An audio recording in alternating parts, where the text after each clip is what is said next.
सिवा कोई दूसरा देश नहीं है। और हिंदुस्तान छोड़ना पड़ेगा तो हिंद महासागर के अतिरिक्त और कहीं कोई जगह भी नहीं है।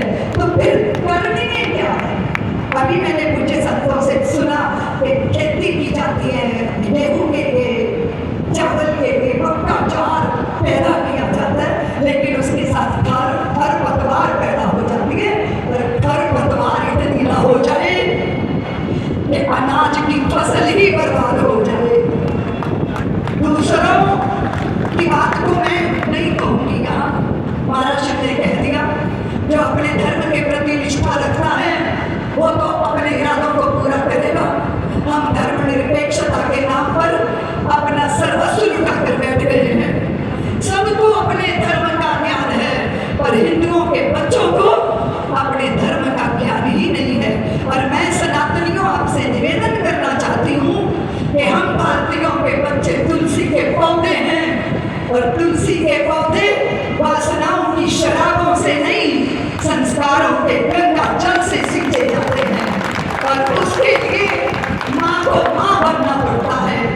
ये मॉडर्न मम्मियाँ वो कर नहीं पाएंगी कर्तव्य पूरा जो माँ करेगी, क्योंकि माँ होने का अर्थ ये होता है कि देवों को, सज्जनों को, शूरों को, वीरों को धरती में लाना है। वो कोट से लेके गोद तक संस्कार से सिंचित करती है। और भारत की देवियों ने ये भूमिका निभाई, ये भूमिका निभाई।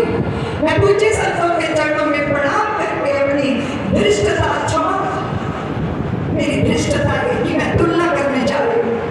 मैं तुलना करने जा रही हूँ कि अगर त्रेता की भगवती जानकी ने अग्नि परीक्षा दी, अपने चरित्र की पवित्रता को निश्चित समाज के हृदय में उतारने के लिए कि लोगों का अपवाद ना हो, तो कलयुग भी कम नहीं है देवियों।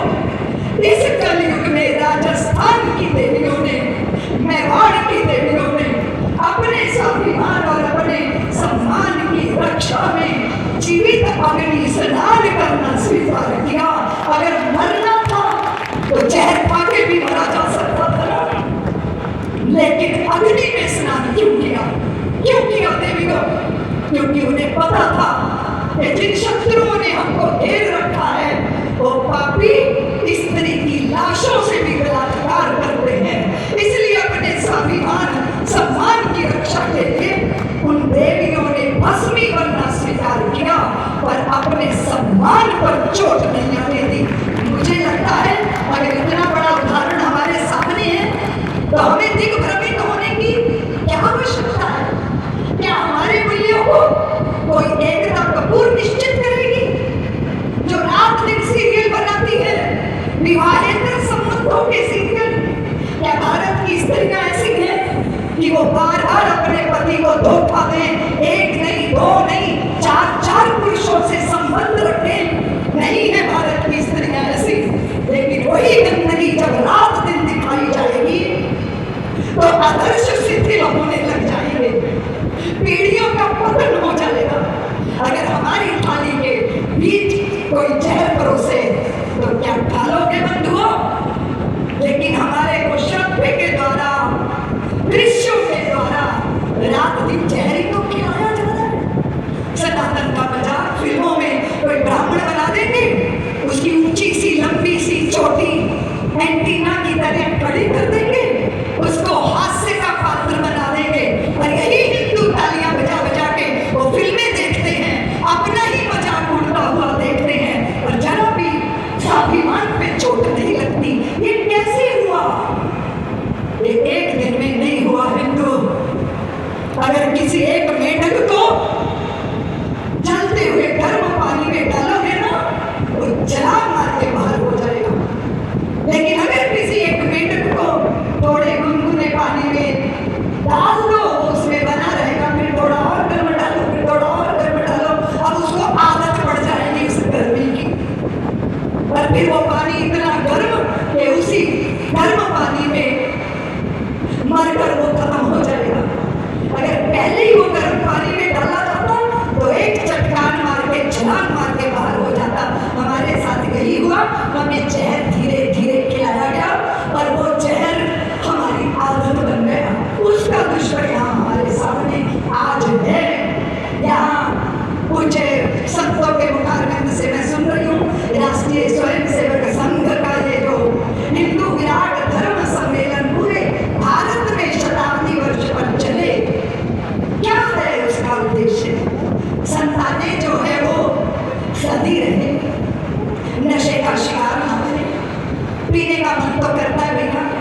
हम भी पीते हैं, साधु महात्मा भी पीते हैं, पर अंगूरों की गली नहीं पीते, अनुभवों की भट्टी पे ढाल के पीते, आत्मा की गली पीते हैं। जाम पर जाम पीने से क्या फायदा, रात को भी सुबह को उतर जाएगी। अपने मोहन से ऐसी तू नजर मिला, सारी उम्र नशे में गुजर जाएगी।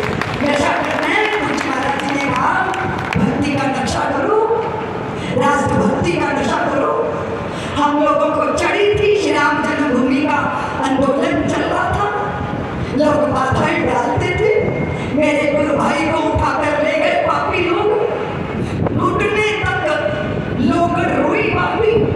रोज 15 दिन रोज मिट्टी का तेल डाल के वो साधु को जलाते थे, तड़पा तड़पा के 15-20 दिन में उनकी हत्या की। हमारा आश्रम मध्य प्रदेश में और वहां पर छतरपुर जिले में छोटा सा हमारा गांव, वो आश्रम, सारी रात उसमें फायरिंग होती थी। हमने तो घर छोड़ दिया था, परिवार के एक नौजवान लड़के को उठाकर ले गए, मोटरसाइकिल पे बांध के नीलों घसीटा। 2.5-3 साल वो अस्पताल में पड़ा रहा, आंखें उबल कर बाहर आ गई। ऐसा दुख, ऐसी यातना दी गई। एक जगह भाषण देने जाती थी, 35 मुकदमे, जब देखो तब कोर्ट की धूल खानी पड़ती थी, लेकिन हृदय में कहीं निश्चय था। मेरे गुरुदेव ने कहा था, रितंबरा, किसी भी अमृत को पाने से पहले विषपान करना पड़ता है, और जो समाज विषपान करने की सामर्थ्य नहीं रखता, उसे अमृत भी कभी प्राप्त नहीं हो सकता। इस भाव के साथ यह तो बदलाव कौन यहाँ है जिसे प्राणों से प्यार नहीं है, मगर जगत में जुड़ा शुरू से मित्र, कहाँ संहार नहीं है। मृत्यु क्या है, वस्त्र बदलना, कुछ पल का विश्राम साथियों। जीवन एक अखंड पर्व है, साधारण त्योहार नहीं है। जीना सबसे बड़ी कला है, लेकिन ये एक अटल सत्य है कि मरने से डरने वाले को जीने का अधिकार नहीं है। जैसे महाराज कि अगर हम स्वरूप जानेंगे, स्वरूप सिद्धि होगी, तो 2 बातें होंगी, आप निर्भय हो जाएंगे और आप निर्लोभी हो जाएंगे। किसी भी व्यक्ति की यात्रा साधना में 2 बातें बाधा डालती हैं, या तो भय मरने का, या तो लुट जाने का, छूट जाने का, या नहीं मिलने का भय, या तो फिर जो है वो ना कहीं छिन जाए, पद है, प्रतिष्ठा है, इससे मुक्त होकर राष्ट्र के काम किए जाते हैं। दूसरी बात मैं आपसे कहना चाहती हूँ, धरती की सस्य श्यामलता कौन निश्चित करेगा? अगर